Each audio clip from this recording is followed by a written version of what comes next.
Are you sure? Yes. Hello everybody, welcome to my channel. This is my son AJ. You can say hi? Hi.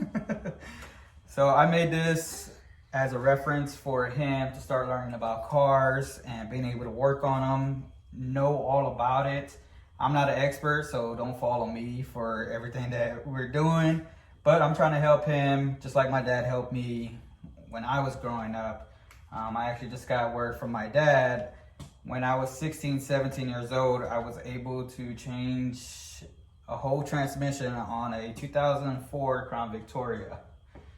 So I want you to be able to know how to do things yourself, so you don't have to take it to the shop all the time and pay lots of money, because they will take your money. So I want to show you how to be able to work on cars yourself. So right here, what kind of car is this? A Camaro. A Camaro. Okay, do you know what year it was built? No.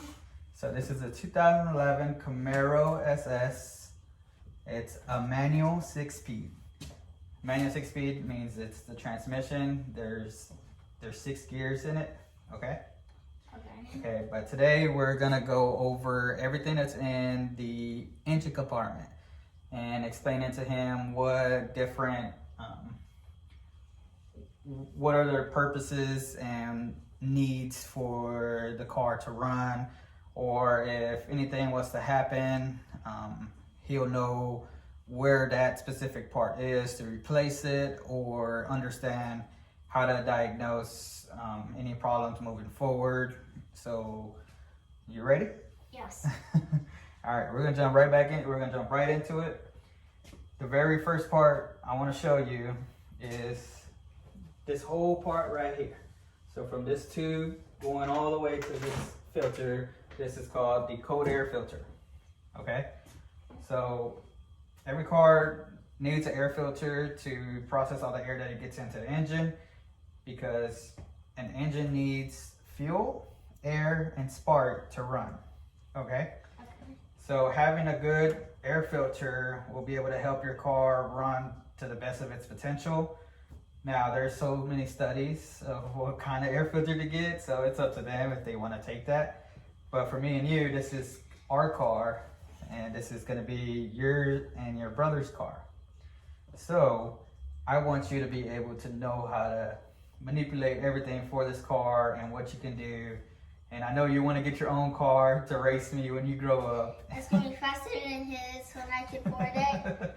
So, you know, I want you to know everything about this one. So the very next thing we're going to go over is this big old part up here. Do you by chance know what this part is? Yeah. So that is the supercharger. It is a Magnuson TVS 2300 supercharger. So what the supercharger does is it's force induction. It gets all the air from the air filter and it creates more pressure to provide more air to your vehicle. So when you're able to get more air, you're able to add more fuel and spark timing to get more power, right? You want a lot of power. You want to be able to beat me when you grow up, right? Yes. So that's one way to go about it. You could do turbos, and even the naturally aspirated guys, the guys that don't have force induction, they have some really good things that they could do to their engine to make it keep up with the Camaro. All right, the very next thing we're going to go over is this box right here. You know what this box is? I think it's the energizer, the box thing where the wires come up and you can charge it. No, so it is electrical. I get where your mind is working towards, but this is the fuse box. So the fuse box controls all the electronics in somewhat some fashion.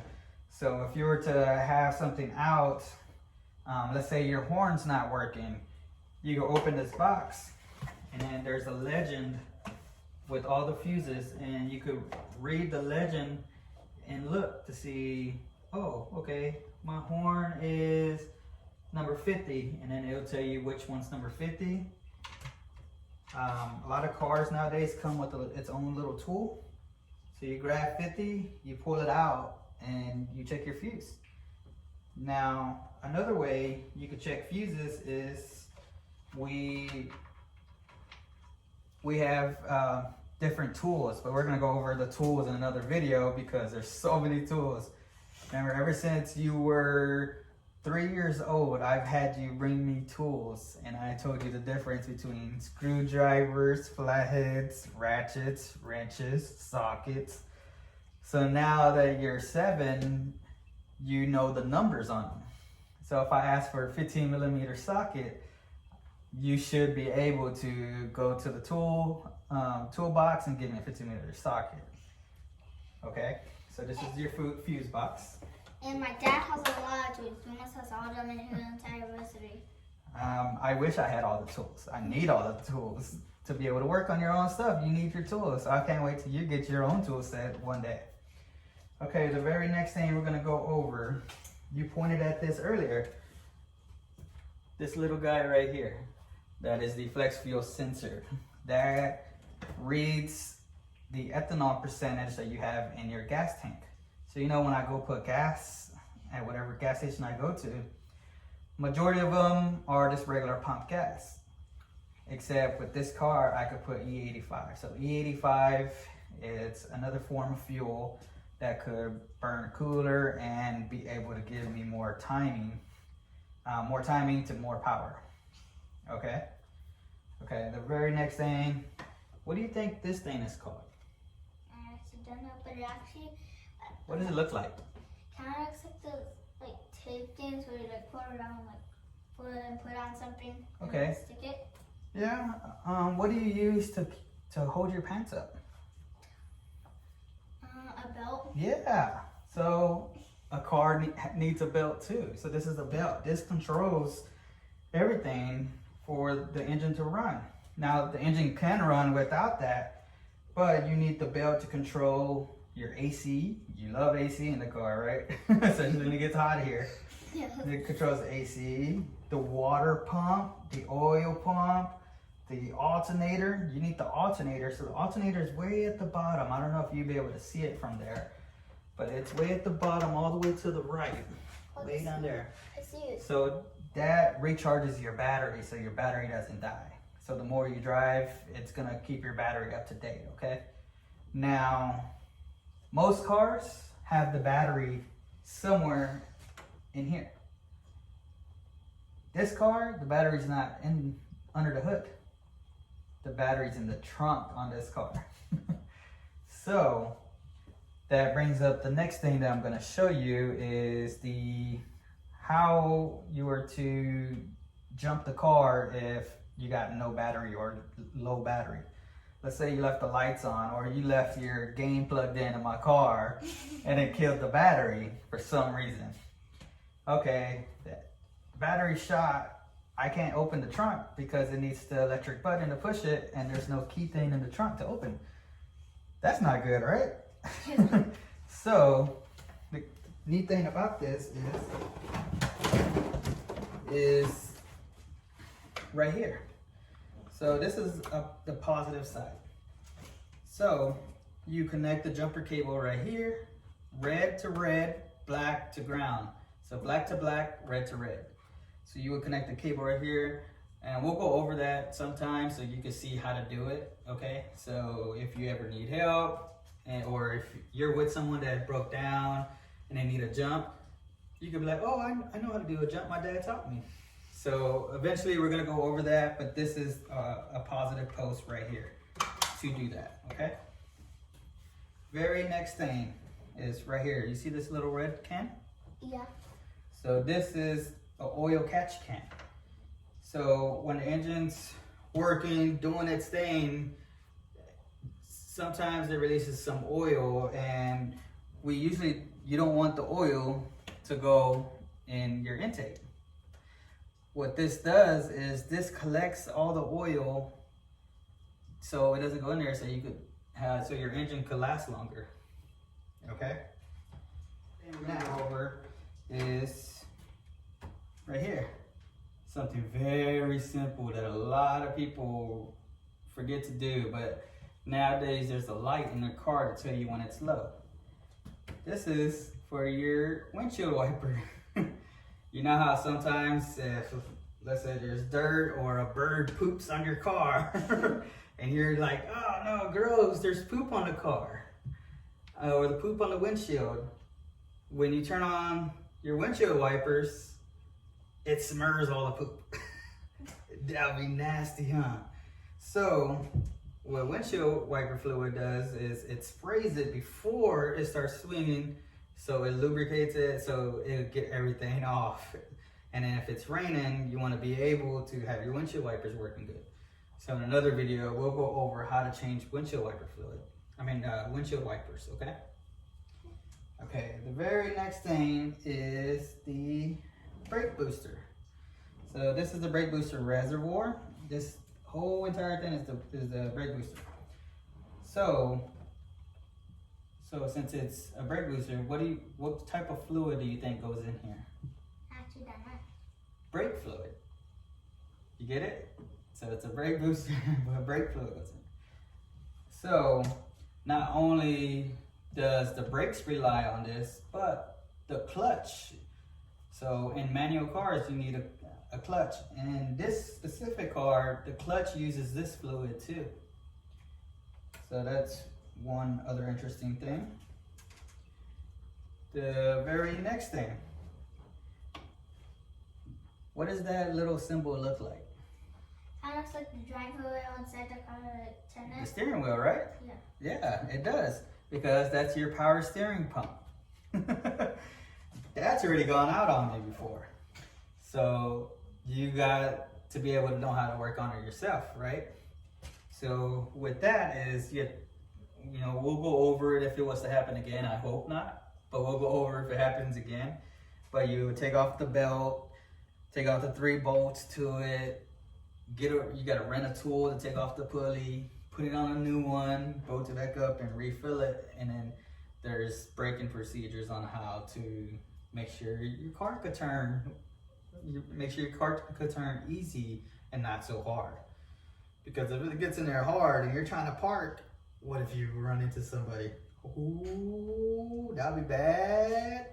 Yep, and I will be really mad if my insurance goes up if you're still under me. All right. So, this big black thing right here with this cap, what do you think that is? I don't know, but this cap looks like danger, so you have to be careful with it. Yes, that's correct. You do have to be careful with it because if your car is running, that is called the radiator. So radiator has coolant that goes through it that cycles all through your water pump, through your engine to keep it cool, and it uses the wind. It's air cooled, so it uses the wind to cool it down, except that gets super hot, over 190 degrees, and then imagine it starts coming out, starts leaking out, or there's a crack. It'll shoot water fast and super hot. So that's why there's a danger symbol. And look, if you look right here, you can see the little symbol is like if it's hot. Like don't put your hand on it, don't open it when it's hot. So you gotta be mindful of that. And we'll go over radiator flushes and everything like that too. So we're doing this as a series. So there's gonna be all kinds of videos with him and his brother being able to work on this car themselves. So that's my ultimate goal for this video, is making sure he could do it himself. So another thing I want you to do is I want you to point at something to see if I know what it is. This? Yeah, those things. So those things, so there's 4 on each side.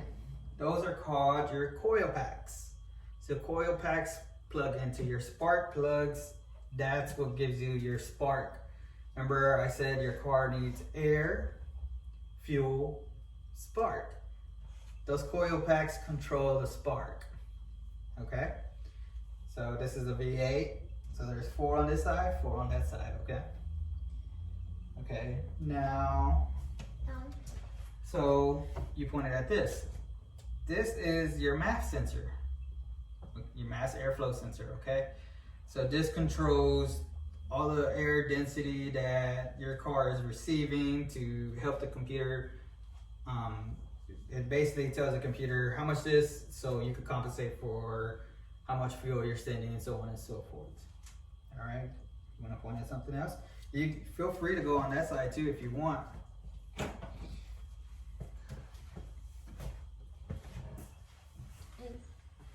So those are just plugs that go into the computer. So all these wire plugs all go into the computer. The brake booster comes all the way over here to this thing, this little cylinder thing. So there's actually, remember I told you there's coolant in that radiator? Well, inside the supercharger, it's like its own radiator inside of it to try to keep it as cool as possible. And it cycles through its own heat exchanger to keep the supercharger nice and cool. Because when you're running it and you're trying to get as much power as you want it to be as cool as possible. Okay? So this controls how much fluid that you have in there, and then every now and then you go open it to see how much fluid you got, or make sure your pump is working, and so on and so forth. Now, that is your water pump. So water pump is directly in the center of your belt drive. So your belt goes under it, so that is your water pump. This is your idler pulley. Right here, this red cap, you're blocking it from the camera. This red cap, this is where you put oil. So this is how you fill up your oil from this cap. So usually most cars will have the type of oil to put in it, okay? This specific car takes 5W30. So whenever we do an oil change, I'm gonna ask you what type of oil that we put in here, okay? Now, to check the oil level, we're gonna go over this when we do our oil changes. Because most of this stuff, you could go to your mom's car, you could go to your dad's other car, and you could check the oil and see where it's at. So, to check the oil, this is called the dipstick. So this is the dipstick, okay? And we'll go over checking that whenever we change the oil. What else?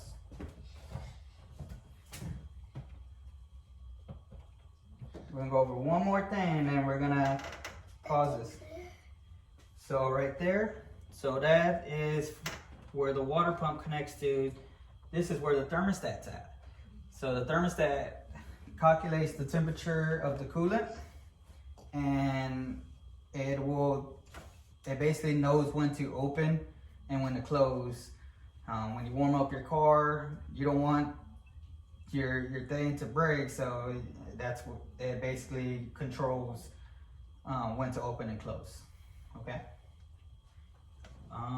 And there's also the sensor where it reads your coolant temperature for you. You don't never want your car to get too hot, because then they'll blow up. Yeah, I've seen it happen. Luckily, I've never blown up a car. I've blown up a transmission, but I never blown up an engine. So cross my fingers on that. Hopefully that doesn't happen. We got to knock on wood for this car.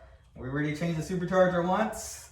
I wish I would have got it on video, but now that you're 7, I want to be able to start doing all this with you. So, every other week I have you, right? So, whenever I have them and I have a project to do on the Camaro, I'm going to wait for him. So that way he can see how I do it, and I'm actually going to get his hands dirty and let him crunch wrenches with me, okay? So, this is going to be ultimately a father-son's channel.